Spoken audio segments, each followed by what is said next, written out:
Hi, I'm Marcel, and welcome to me screaming into the void, mostly about books.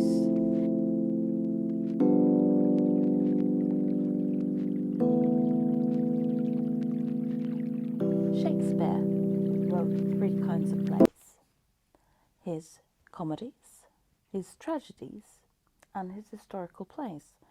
Now, his historical plays aren't just plays based on historical figures or characters, for example, Julius Caesar or Antony and Cleopatra, but they are more like biopics about a certain set of English kings.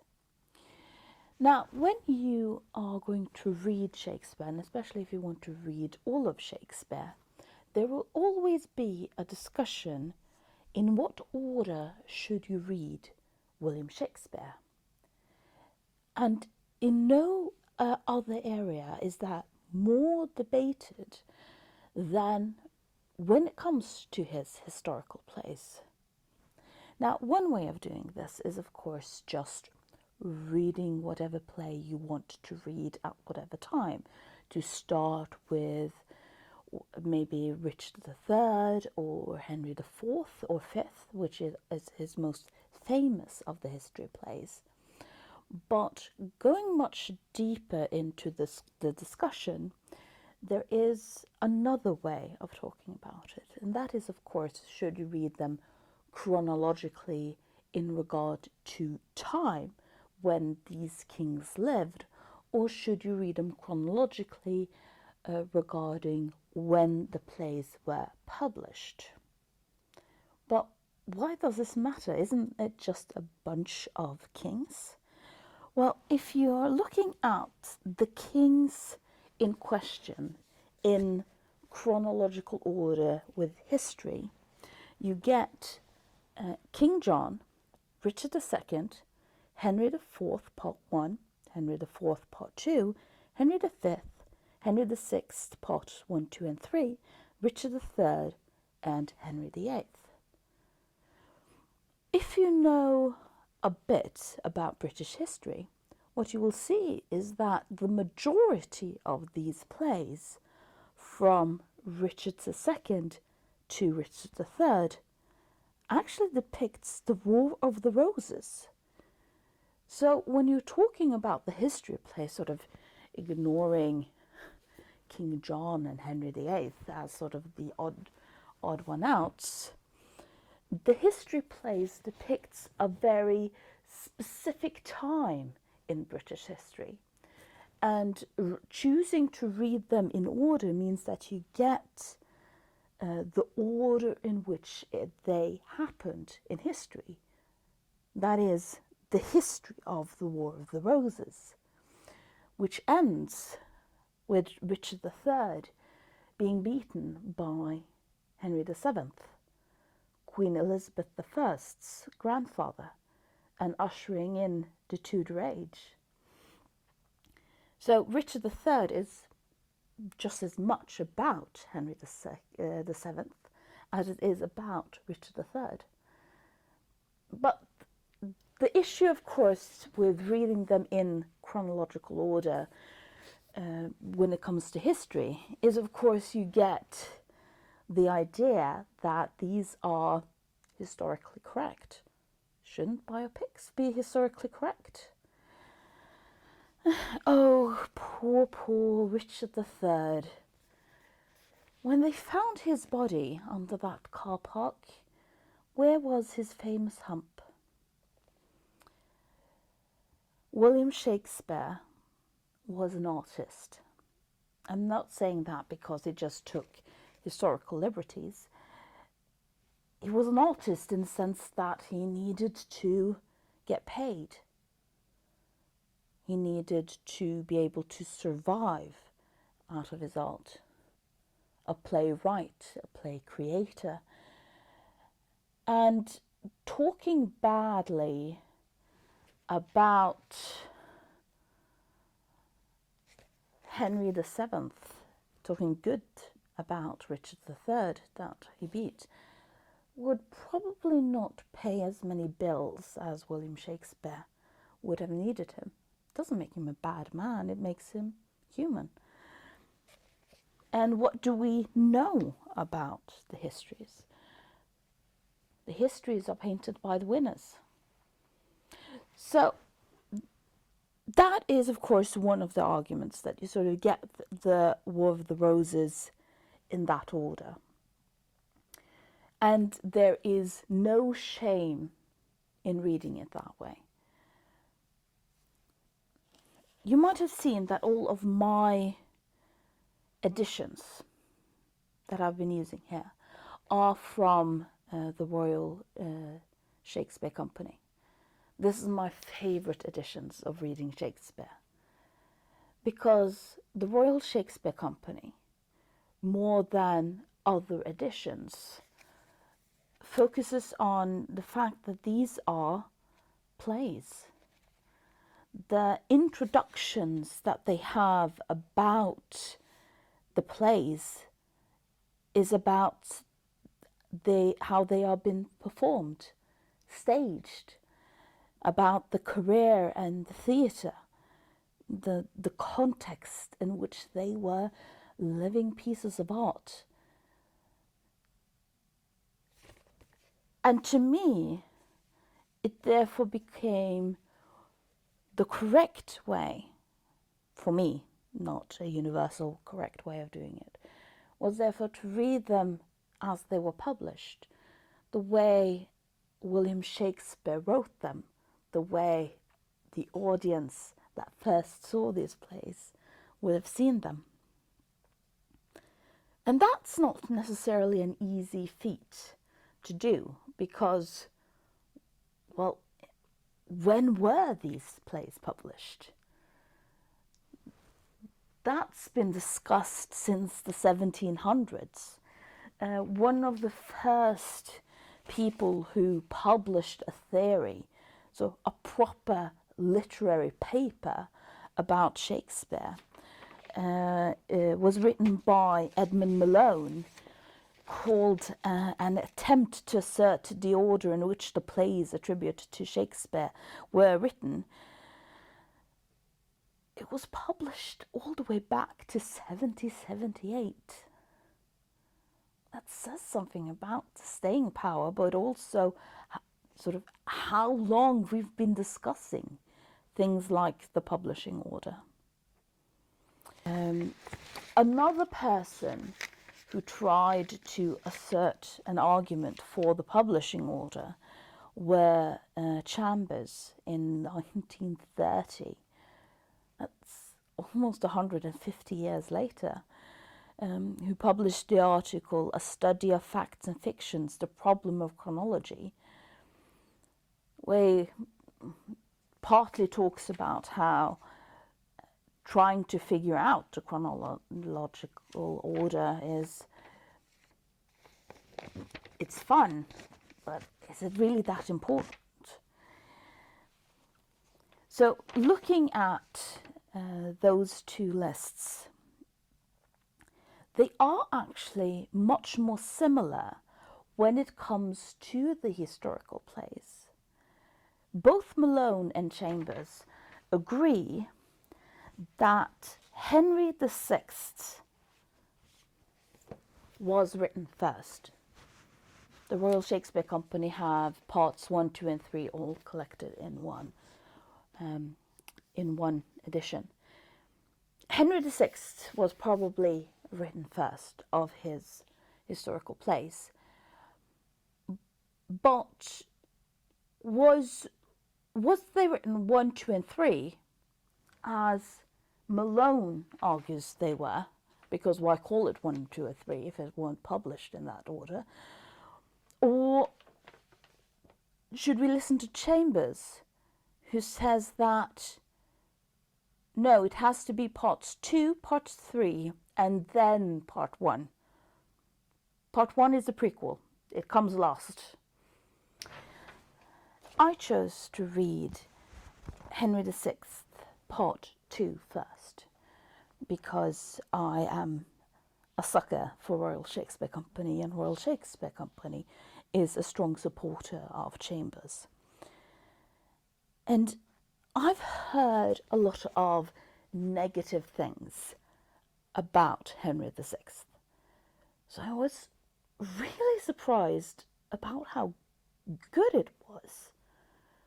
And then I read Henry VI Part 3, which was even better as a play, especially the character of Queen Margaret. In Part 2 and 3, Queen Margaret is really one of these female Shakespeare characters that we've been sleeping on. She is so brilliant in her fight for her son's right and her anger towards her husband that she finds a weakling, and how she proves herself a brilliant general as she fights for her son's cause. And she is not really talked about as a lot of the strong female Shakespeare characters. And then I read Part 1, and I understand why people are talking so down on Henry VI. Because Henry VI Part 1 is a boring lecture on history. As someone who is just, and then this happened, and then this happened, and then this happened. So I can absolutely understand that if you start reading Part 1, of course you're not going to be interested in Part 2 or Part 3. Despite how brilliantly they are written, and especially again Margaret, how she sort of fights for her son. And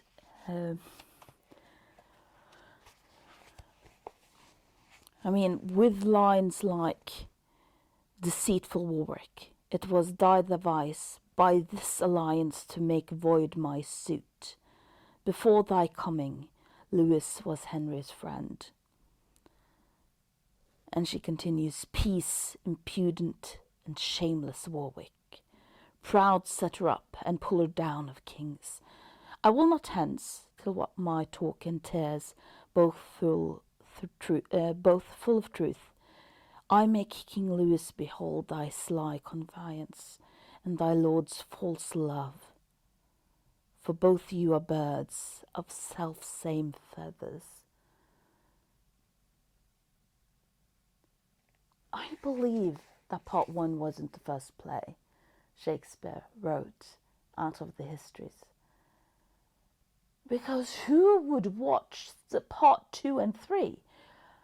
But if you start Part 2 and then read Part 3, of course you want to see Part 1, and you will be disappointed. But that doesn't mean you should give up on those.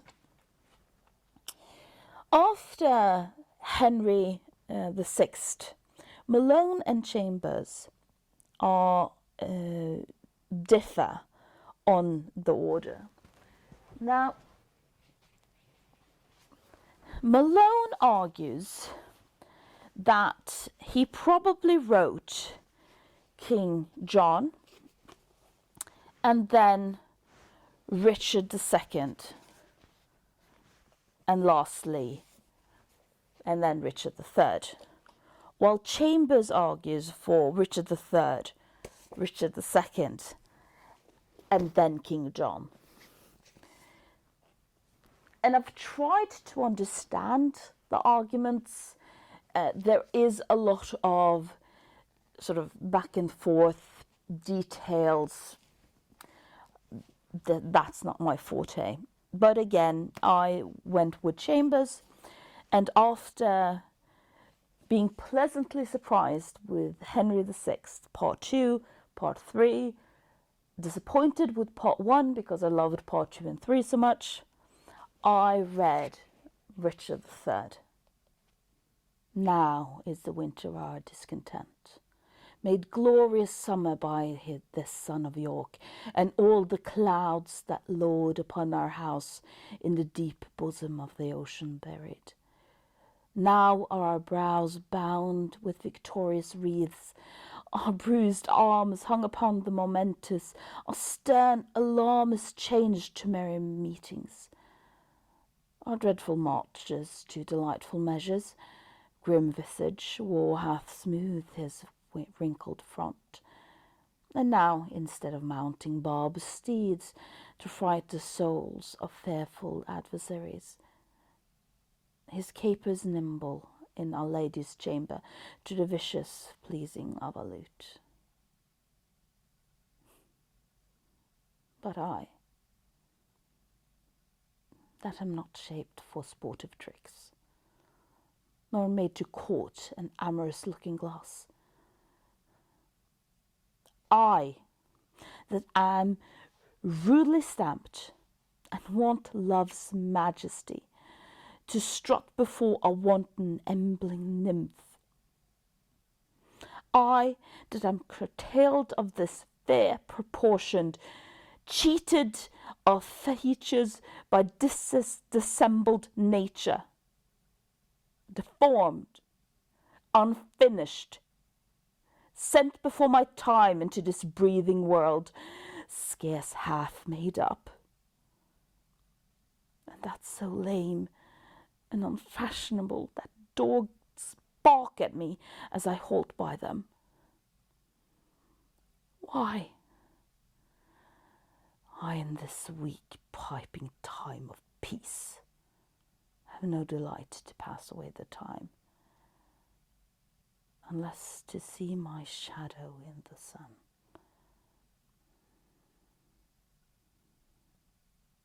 I wept.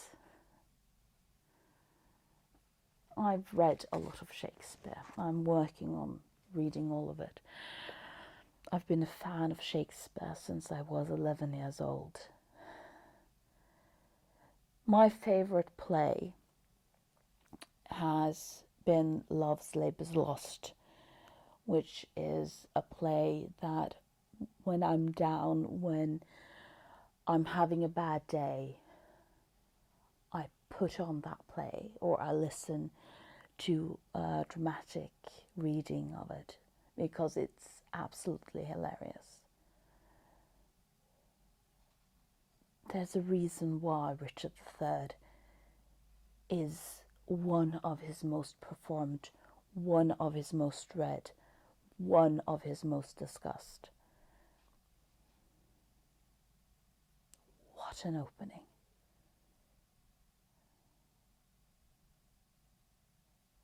And it's hard to argue sort of what came first, what came second. But it is close to perfection.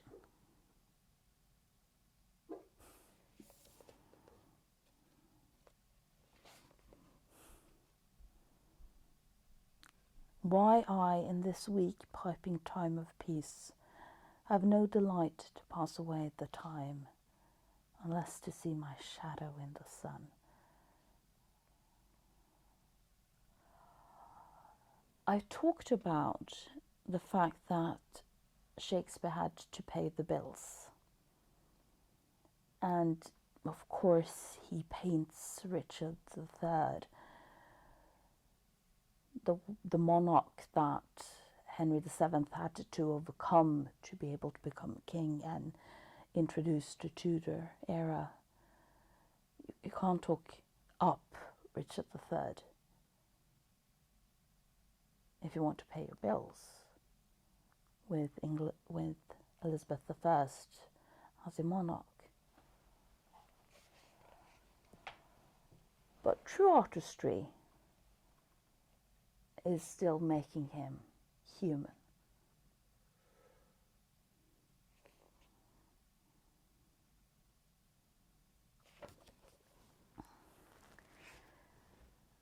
And unfortunately, for Richard II and King John is how much they just pale in comparison. They're fine. They probably should be more known than they are. But unlike Henry VI, that I will fight for deserves more praise, if you just ignore part one, Richard II and King John pale because of the power in Richard III. It's probably a basic bitch thing to say, that Richard III is a brilliant play, because everyone knows that Richard III is a brilliant play, but it's because Richard III is a brilliant play. After King John and Richard II and III, and what order that should be in, Malone and Chambers agree quite fittingly that you have Henry IV, Part 1, Henry IV, Part 2, and Henry V. This is often referred to as the Henryoids. They are often read together as companion pieces, and that is very sort of important because you have a lot of the same characters. And having read Henry IV, Part 1 and 2 before reading Henry V gives Henry V more staying power. It's such a build-up. And so don't jump right away to Henry V. It's a good play. I mean, brilliant play. But you should read them in order to really get the scope of this character, from being a prince, Prince Hal, in Henry IV, and having to then live with the consequences of being a king in Henry V. And lastly, we finish with Henry VIII, surprisingly written, according to both Chambers and Malone, after the death of Queen Elizabeth. One would have thought that a play about her father would have been a reference to maybe pleasing her. But who knows why he wrote it the way he did. And he even gave a character the name Elizabeth.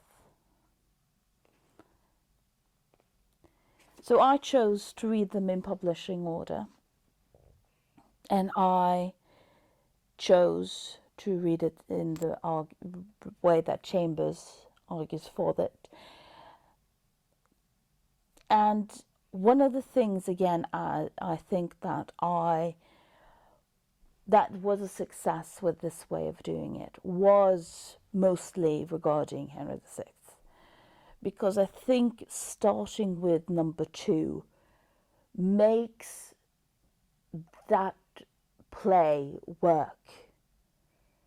Because if you read part 1 first, which is such a boring... I love history. I'm a history nerd.